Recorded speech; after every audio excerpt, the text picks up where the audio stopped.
Have you ever been in the middle of living your life and then asked yourself, wait a second, where the heck is my magic? You know, the magic you felt when you were younger, with emotions such as, wow, I can't believe it, and oh my gosh.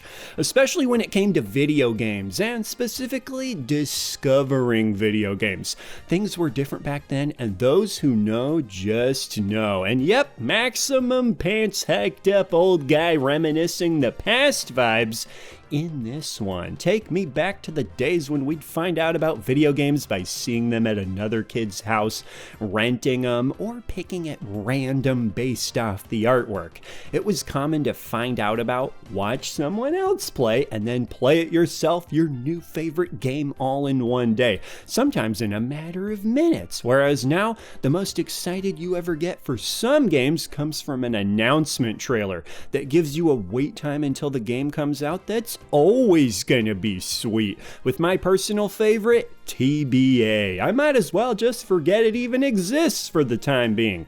Big modern games being released the day you find out about them is such a rarity that they even came up with a special term for it: shadow drop.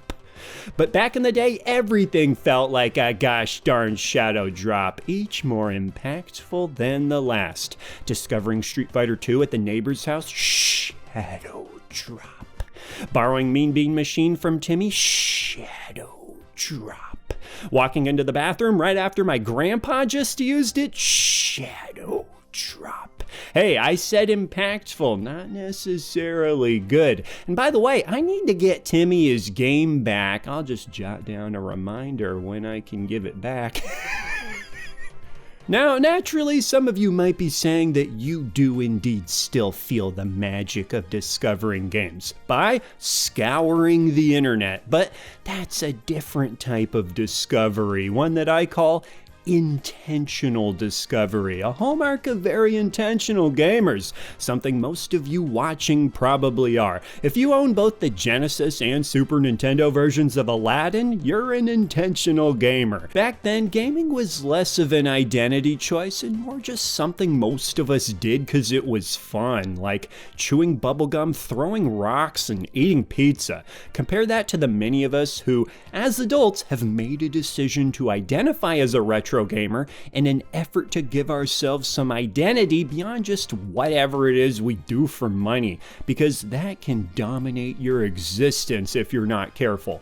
With our free time, we dive through the depths of the internet for game recommendations. This is effective and thorough, but removes some of the mystery, the mystique, the romance of it all. Ain't nothing romantic about having a game recommended to you by me. The goal is to be as awkward and persuasive as possible. It could be argued that some of us have even gone overboard with the whole discovery thing, prioritizing it ahead of the actual playing games part. Ain't nothing romantic about a shelf full of accumulated unplayed games, but wait, what's this? Passionately staring at them, we all do this. I stand corrected on the romance. But if you want unintentional, magical discovery of games, it needs to be unexpected. It needs to come out of nowhere, and there's no better example than my childhood neighbor friend's cousin, the legendary kid known as Eddie. I can't draw well, but let's just say this is Eddie. Now, I can introduce you to Eddie, but you all already know Eddie, because Eddie isn't just one kid. Eddie is a spirit, an idea, that random kid from your childhood. Going by degrees of separation, about halfway between you and Kevin Bacon is where the Eddies of the world exist. Close enough that you could run into an Eddie in any given situation, but unrelated enough to feel totally random when you do. And while Eddies can be bad or good, being an Eddie is ultimately a badge of honor for how they contributed to gaming culture. When my neighbor friend's cousin Eddie came over unannounced a couple times, it left such an impact on me, like stepping into the upside down. Eddie was the reminder there are kids that are nothing like you, but still enjoy video games like you do, but different video games. Games I like to call Eddie games. War Gods for Nintendo 64 is an Eddie game, a game he would bring over and pull out of his special N64 game bag because that's something an Eddie would have, and then proceeded to talk mad trash to my neighbor and I as he absolutely whooped our butts at War Gods because that's what an Eddie would do. Eddie would also scream bloody murder every 5 minutes when his cousin, my friend and neighbor whose name is Brian, would say anything he didn't like. Auntie Diane, Brian called me a nard. I didn't know what a nard was, but I figured this Eddie probably was a nard. I always thought it referred to like a chunk of a turd. And I don't know how much older Eddie was than Brian, but the constant tattling seemed odd because Eddie seemed like he could have eaten Brian if he wanted to. Brian was a really small kid. Okay, but now for some other Eddie games. Biker Mice from Mars, Eddie game. Dynamite Headdy, Eddie game. Any game that was an offshoot to a popular series or lesser known sequel, probably Eddie games. Anything purchased at a steep discount, definitely Eddie games. And if you disagree with me that any of these are Eddie games, then isn't it so obvious? You yourself are an Eddie, unlike the rest of us who stuck to the main path of Sonic 2 and Mario Kart 64. Congratulations to you. Like I said before, being an Eddie is a badge of honor, and while my Eddie was a bad Eddie, there are lots of good Eddies, in which case I gotta ask, Eddie? If you felt the urge to say, yes, how can I help you? You may be an Eddie. You can evolve in and out of being an Eddie too. When I got Extreme G2 Christmas 98 and brought it to my cousin's friend's house across the country, I was peak Eddie. And not to belabor the concept, but you can be an Eddie even if your birth name isn't Eddie. And if your birth name is Eddie, it's still possible to not be an Eddie. But beyond Eddie games, there are also Eddie consoles and Eddie controllers, heck, even Eddie snacks. The TurboGrafx 16 is an Eddie console. The Sega Saturn is an Eddie console. The Neo Geo is absolutely an Eddie console. Like I said, you want to be an Eddie. For Eddie controllers, you might think something like this is an Eddie controller. Incorrect.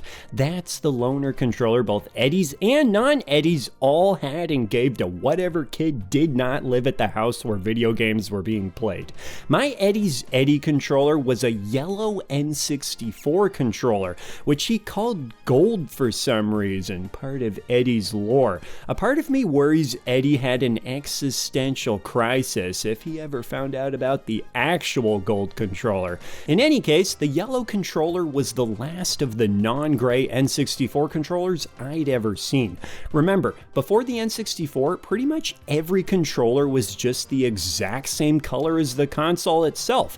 Controller variations were super novel then, and ironically, as an adult, I actually out-Eddied Eddie's yellow controller by getting a Nanner jacket for mine. Now, if you've been able to follow all my Eddie logic, first of all, congrats on a job well done, and secondly, it's to illustrate how much I miss the days of Eddies. Back during 90s childhood, I felt it was much more common to encounter them, though huge shout out to any of today's kids who have encountered Eddies in the wild. I miss Eddie and the world that represented. The internet can be great, but give me Eddie. With how connected online we all are, information is a lot less likely to get past us and be revealed through things like Eddies. And while sure, we were way more likely to miss a lot of good games back in the day by relying on things like random Eddie encounters, that was part of the thrill. There was always the possibility of unintentionally discovering the next amazing game, or just a game that was really interesting. And sure, there's definitely a joy as a retro gamer to going back and discovering all the games we missed. In fact, I'd say many of us have made a hobby out of hunting down each and every last Eddie game. It's a shame I didn't have an Eddie that could enlighten me to the wonders of Rocket Knight Adventures back in the day. I discovered this as an adult. Darn you, Eddie! Something else I'd like to address, because I know people will mention it, is indie games. Can we all agree that for just about any complaint somebody might say against modern gaming, indie games are pretty much always a counterpoint? Lots of possibility for discovering indie games with how many there are and how little coverage a lot of them get. But even still, that's likely going to be from scrolling online, though could certainly be from somebody telling you. Also, perhaps some of you never go out of your way at all to discover new games and rely on finding out from random people you encounter. You, my friend, and the Eddies in your life, I envy. In general, those who are more casual about the hobby are more likely to discover games via the Eddie model. But in any case, the main point of this video is mostly just to share an experience that I think a lot of you can relate to. And remember that Eddie is an unofficial, playful concept. I wouldn't suggest trying to break it down like it's the periodic table or something. So with that, let me know about some of the Eddies from your past, or if perhaps you yourself are an Eddie. Leave your comment down below, and I will see ya in the next video.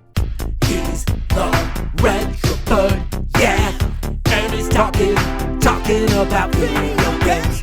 He's the retro